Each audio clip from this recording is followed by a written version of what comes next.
Good afternoon, everyone. My name is Josue Gallardo. I am a senior at Longwood University in Farmville, Virginia.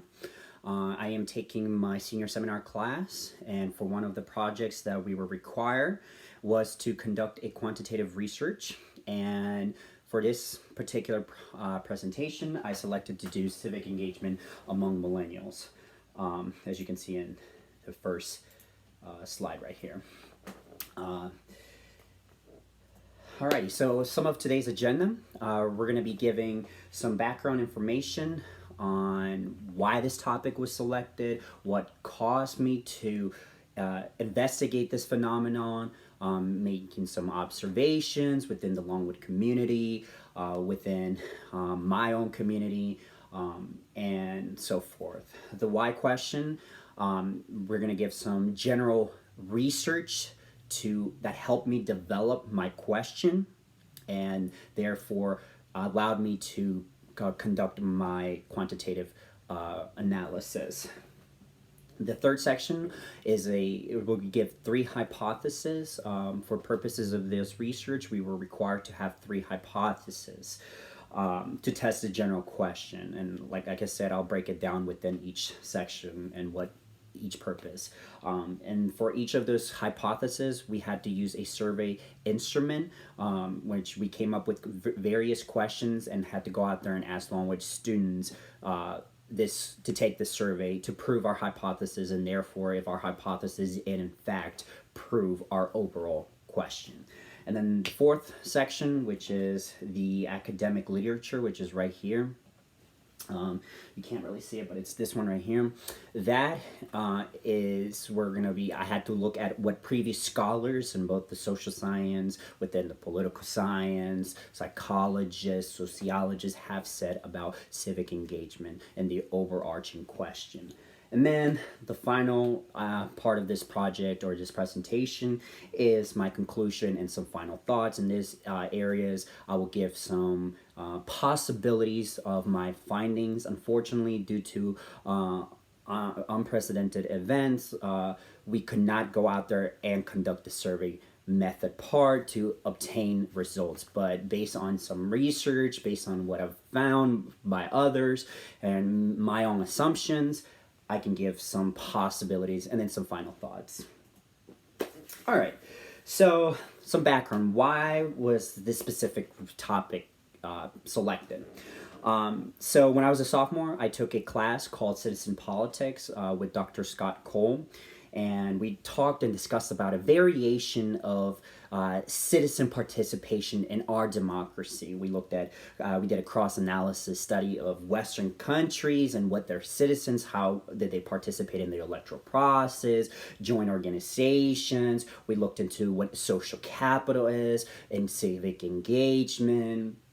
We discussed social movements, populist movements, and a variation of aspects throughout the class. And one of them was civic engagement that really captivated. And I thought, maybe let's do some research. Let's find out. Let's become more knowledgeable about that aspect.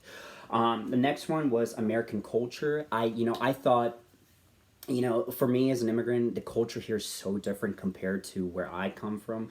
Individuals are not as involved in their communities as here in America. There's some scholars argue that there's been a decline, but it's completely different. So that observation captivated my interest, and then also because it is an important part of our citizenship as Americans to know about our democratic involvement, not just through the political institutions, but through civic engagement. And then the historical context. This man right here, his name is Alexis de Tocqueville. He was a historian, political scientist, social scientist that came to America in the 1800s and investigated the American democracy. In his book, Democracy in America, he looked at the political institutions, political association, religion, freedom of speech, and so forth. And one of the aspects in that book, actually also got me thinking, oh, this is interesting. What about now with younger generations? And so therefore, I kind of driven me to do that. So when looking at the why question, we have to first root out some key definitions. And it's important for it. So civic engagement is working to make a difference in the civic life of our community and developing the combination of knowledge, skills, values, motivations to make that difference. It means promoting the quality of life in the community through both political and non-political process. So that means getting involved, working, having the knowledge to know what's going on, participating, not just through the electoral process, but through outside non-political organizations like charity foundations, religious foundations, and so forth. So keep that in mind because it is very vital throughout the study. Another book that influenced me is Bowling Alone. This is one of the books we talked about and discussed in class. A professor at Harvard University named Robert Putnam investigated social capital, and he said that it was on decline. A lot of variables caused that time and so forth. But another aspect that he talked about was civic engagement. And he also said it was declining. People are not participating. Our generation participation is changing and so forth. And he makes these arguments.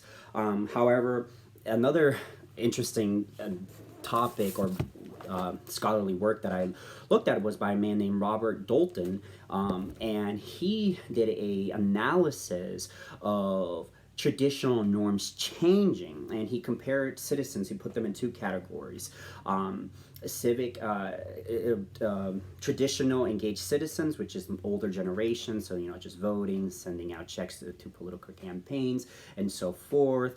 Protesting, and you saw that apparatus prior to 1960 with the civil rights movement. With the feminist movement, with the Vietnam War, people going out there and protesting, and he put civic engaged citizens, which are more involved in the community, but they're doing it through different channels than older generations. They're still involved, but they're doing it differently. So this kind of captivated me to formulate a good question, and I wanted to prove, and I wanted to see what not just these two scholars said, but I wanted to see what other scholars said, and a lot of them make the same arguments, some don't. There's a lot of discussion that is being said. So my research question is, why is civic engagement rising among millennials? All right, so like I said, purposes of this study, we had to come up with 3 hypotheses. The first hypothesis is social media has led to a rise in civic engagement among younger generations.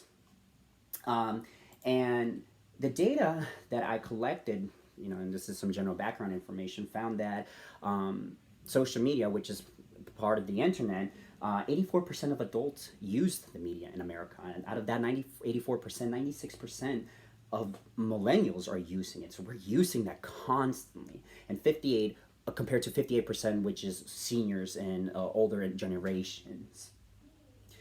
And organizations are taking advantage of this, and so they're reaching out. So like labor organizations, political parties using advertisement to reach out because it's low cost, speed effective, and it's a way to get our generation to be more involved through different new channels.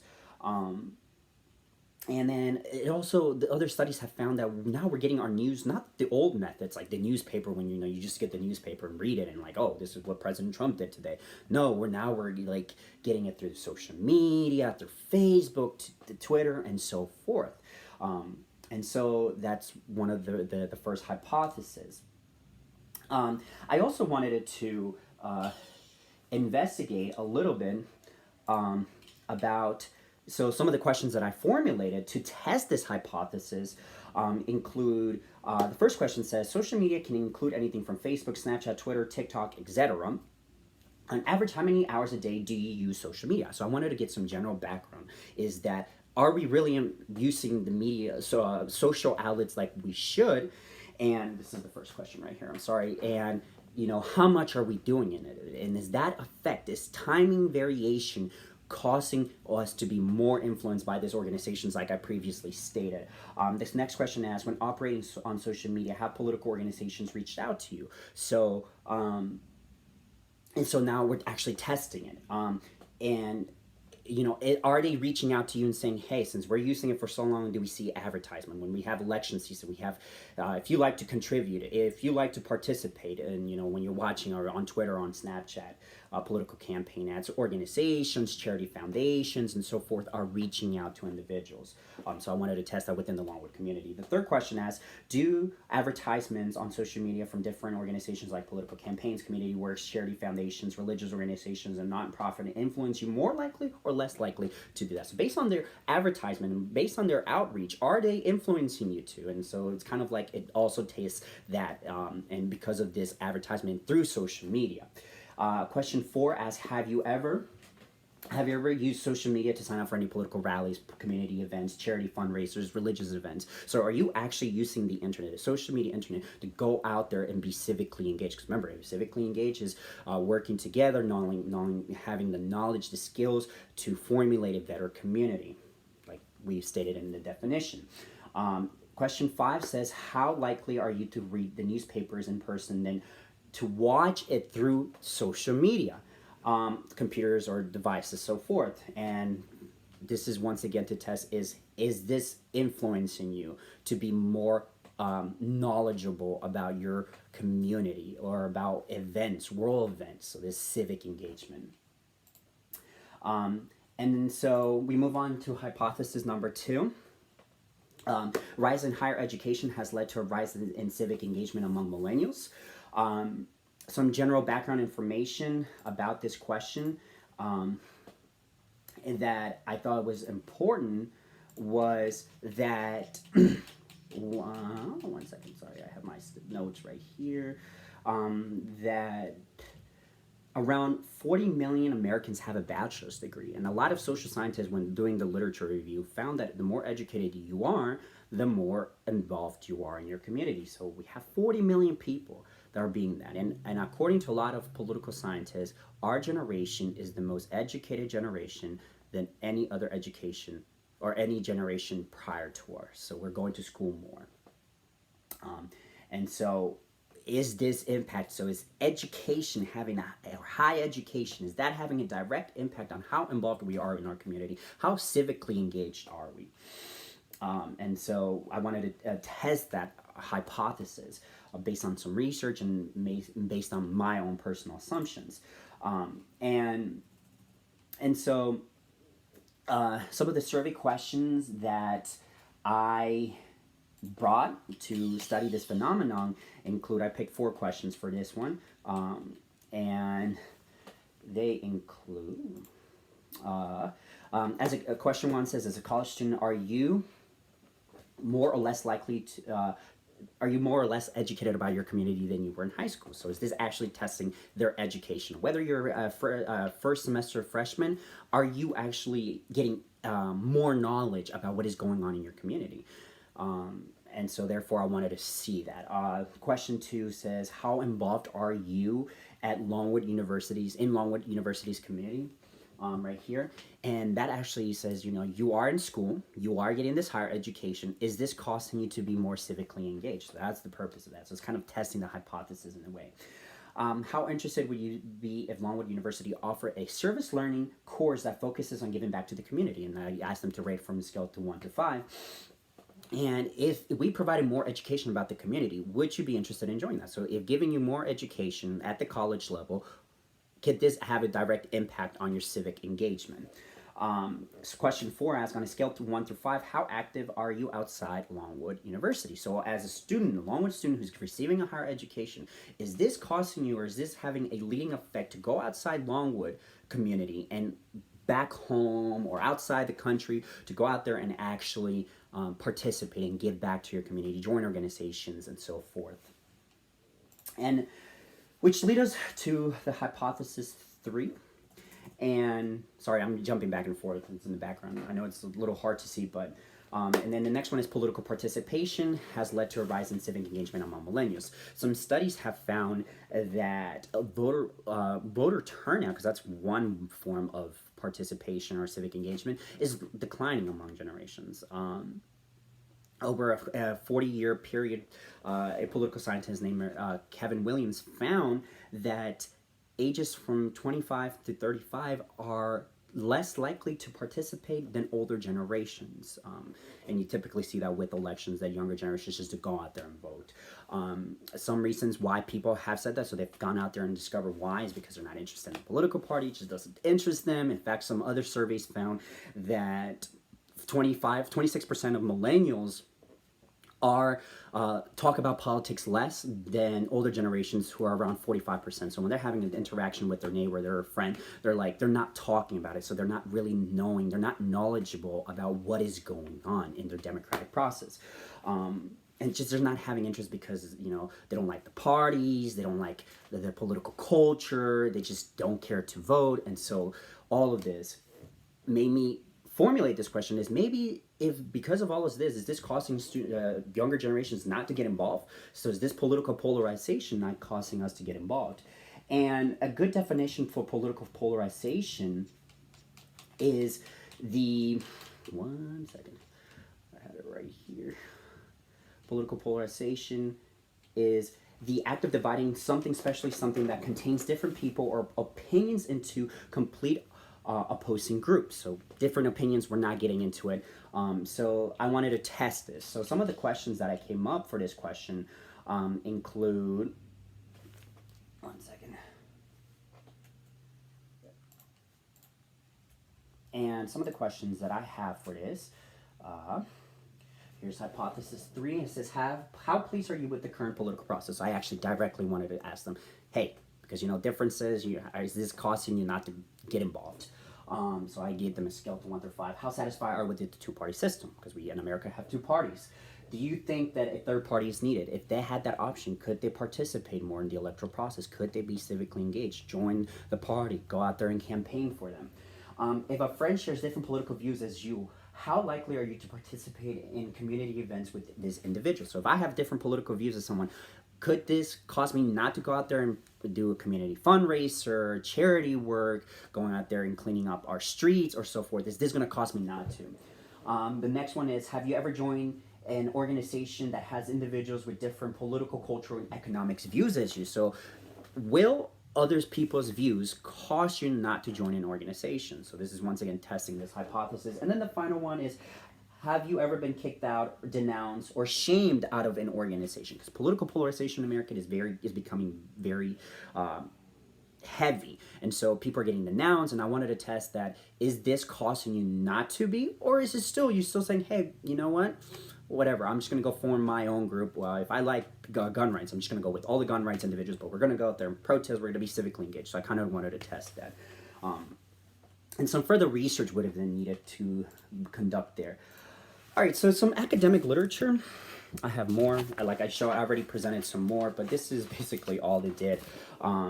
And so I'm just going to give a rundown. The first article that I studied and analyzed was called Citizen Education Among Youth Participation. This looks at the forms. It's like, is individuals are they aware of what's going on, and are they actually implementing? And what can we do? What other democratic tools can we do to get these individuals to participate? In this institution of involvement. And the next article that I chose, or that I selected to investigate, is called Citizen Education Among Youth. And then this article looks at Australia. It looks at a different perspective in another world, and what tools are their government and individuals doing so younger generations can be involved. And the studies found that certain programs, certain activities are causing younger generations to be more active. Education through citizenship at school. Do schools' activities have a long-lasting impact on youth? They use a model that was tested here in America and other parts in England to see if that certain programs that teach individuals how to become more involved, are they having impacts in younger generations being interacted. And the study found that yes, in England that is happening. So not America. And the topic civic engagement is not just American, but it's in most advanced industrialized democracies, like in Europe, like New Zealand, like Canada, like Australia, and so forth. Next, I wanted to look at some racial and ethical background, social classes, and gender. In an article, Civic Engagement in the Transition to Adulthood, the study found that immigrants, whether they're illegal or whether they are illegal to America, they tend to be more active because they want certain rights, like dreamers, so they'll go out there and protest. They'll all go out there and join community events. So that study found that and found some other variations of what led to those factors. In an article called Civic Participation Through Voluntarism Among Youth Across Immigrant Generations, this article found that, in fact, they are getting involved, but Hispanic Americans and Asian Americans that come from immigrants, or are immigrants, are not they're disadvantaged from participating, and they're not going out there. So this kind of like argument, this article kind of contradicts that, and especially among younger generations. And then an article called Determinants of Collaborative the Leadership, Civic Engagement, Gender, and or Organization Norms found that if females, if they're involved in their community at young ages and they go out there in leadership positions, whether it is through the private or public sector, like going into the state legislature, for his study was the state legislature, could this have some impacts on their leadership skills? And so it kind of looked at younger generations and studied the results later on in their lives. Then we wanted to observe this through the new technological advances. So civic engagement, how can the digital world encourage greater engagement in civic societies? This looked at that this new form of technology is causing individuals to be more active. So the Arab Spring, Black Lives Matters have rose because of social media and the internet, and it has negative impacts, unfortunately. Other groups, extremist groups like ISIS, like white supremacy, Antifa have also tried to reach out. So there are some negative effects to the internet and civic engagement. Social media and youth political engagement, preaching the cover or providing a new voice. This study just wanted to look at social demographics. Does that have an impact? Can technology have an impact on social demographics? Is this affecting more individuals than are infecting other individuals? And then finally, engagement in pedagogy and information technology on websites for youths. This study basically looked at different websites and what methods did they teach students and how profound impacts they are having on younger generations. And so that's my 3 hypotheses. It's my 3 academic literature, and there's some conclusions. Personally, I think if I was able to do this, hypothesis 1 and 2 could have been tested correctly. That could have proven my overall question. Hypothesis 3, because there's not enough literature, assumptions had to be made.